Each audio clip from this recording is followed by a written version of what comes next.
Hello and welcome back to another Bible study.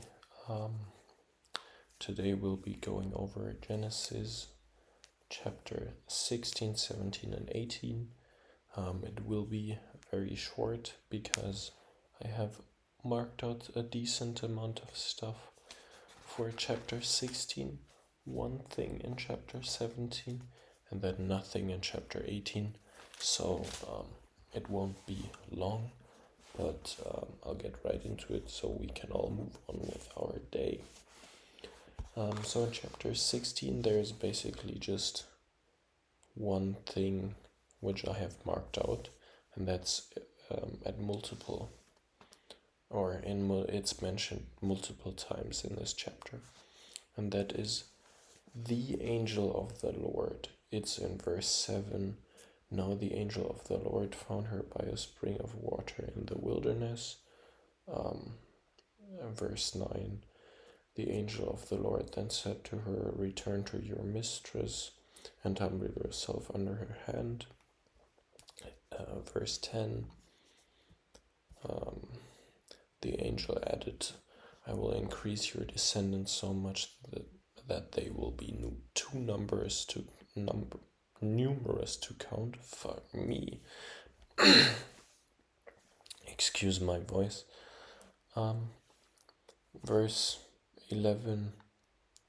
The angel of the Lord also said to her, and then, which I guess is the conclusion with this whole thing, is verse 13. She gave this name to the Lord who spoke to her, "You are the God who sees me," for she said, "I have now seen the one who sees me." And all the time where it's spoken about the angel of the Lord, it's not an angel, it is the angel, and that is Jesus before he was human. This is the Word of God, the angel of the Lord, and as we know, the Word of God is Jesus. So just a mention of the Trinity in the Old Testament, just because I know that some, I don't know about Jewish religious people, but I do know that some Muslims say the Trinity is not mentioned in the Old Testament. Just here alone it's mentioned a lot of times, so that's what I thought was very important in this chapter. And then chapter 17, this is verse 3. Abram fell face down, and God said to him. No, for me it's just this first part which is important, which is talking about Abram fell face down before God, and he becomes humble. And this is another thing which gets picked up later in the New Testament, where Jesus prays on his knees, and that's just another thing which I saw a lot on social media posted by Muslims, where they will say, "Oh, Jesus was Muslim because he prayed on his knees," or only Muslims do that, and this is just proof that Christians and Jews have done this for thousands of years before Islam was even founded.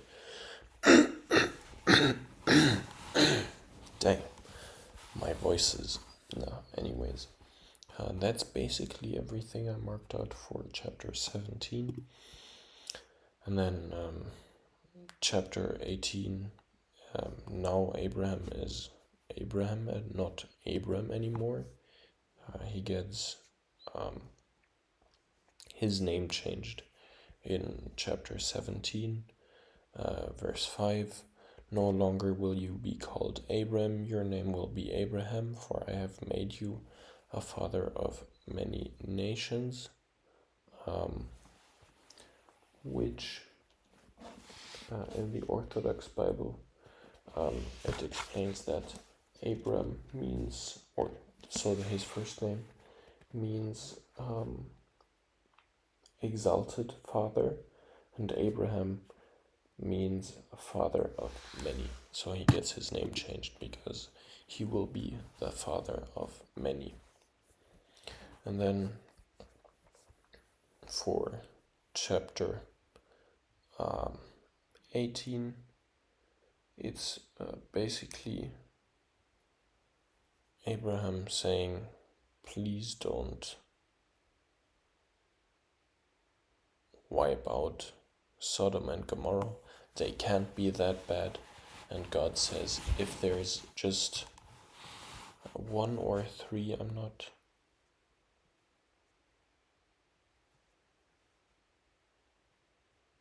Or no, yeah, my bad.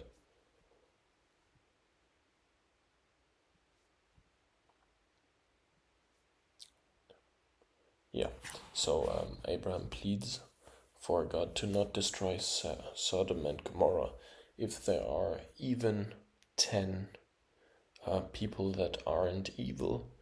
But the further we go into Genesis, we will learn that there wasn't even 10 good followers of God. So eventually God will wipe out Sodom and Gomorrah, but not now. That will be a later video, simply because we're not there yet. I want to go to bed. I'm tired. That's why these videos probably won't have the highest quality. But if I can even help out one person with this kind of video, it's still a nice thing. See you next video. I need to go to bed. Bye.